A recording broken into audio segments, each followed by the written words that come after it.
നമസ്കാരം. എല്ലാ പ്രിയ കൂട്ടുകാർക്കും മലയാളം മനോരമ ശുഭദിനം പരിപാടിയിലേക്ക് ഹൃദ്യമായ സ്വാഗതം. ലക്ഷ്യങ്ങളെ മാനിക്കാം. പുതിയ ഉൽപ്പന്നം ഇറക്കിയതിന് ശേഷമുള്ള കമ്പനിയുടെ അവലോകന യോഗം നടക്കുകയാണ്.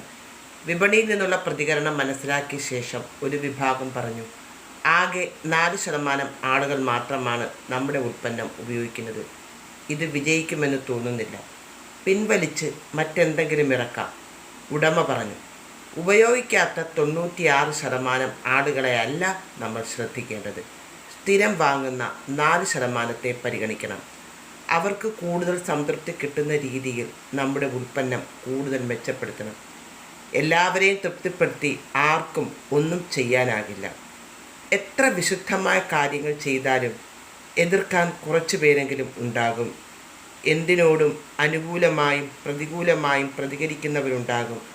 അവയെ എങ്ങനെ സമീപിക്കുന്നു എന്നതിലാണ് ജയപരാജയങ്ങൾ സംഭവിക്കുന്നത്. നിർഭാഗ്യവശാൽ നെഗറ്റീവായ പ്രതികരണങ്ങളെ താലോലിക്കാനാണ് പലർക്കും ഇഷ്ടം.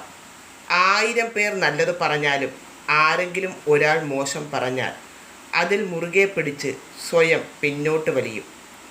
എല്ലാം എല്ലാവർക്കും ആവശ്യമില്ല.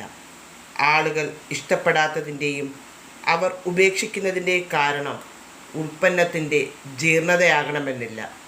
ബന്ധങ്ങളിലും സഹസഞ്ചാരത്തിലും ഓരോരുത്തരുടെയും ഇഷ്ടങ്ങളിൽ വൈവിധ്യമുണ്ട്.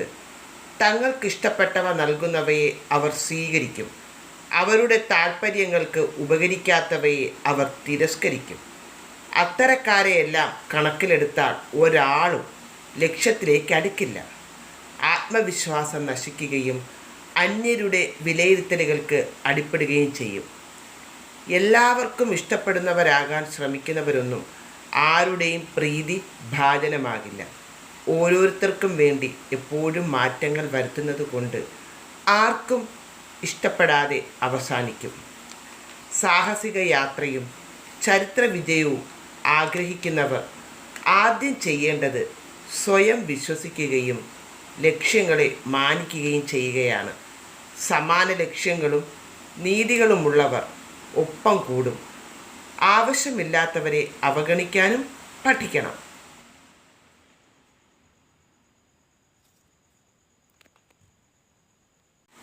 വേണ്ടാത്തവ ഒഴിവാക്കിയാൽ വേണ്ടവയ്ക്ക് അർഹിക്കുന്ന പ്രാധാന്യം ലഭിക്കും.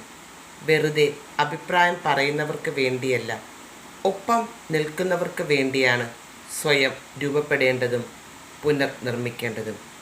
നേരുന്നു ശുഭദിനം. സ്നേഹത്തോടെ ഷഹീൻ എസ്. നന്ദി, നമസ്കാരം.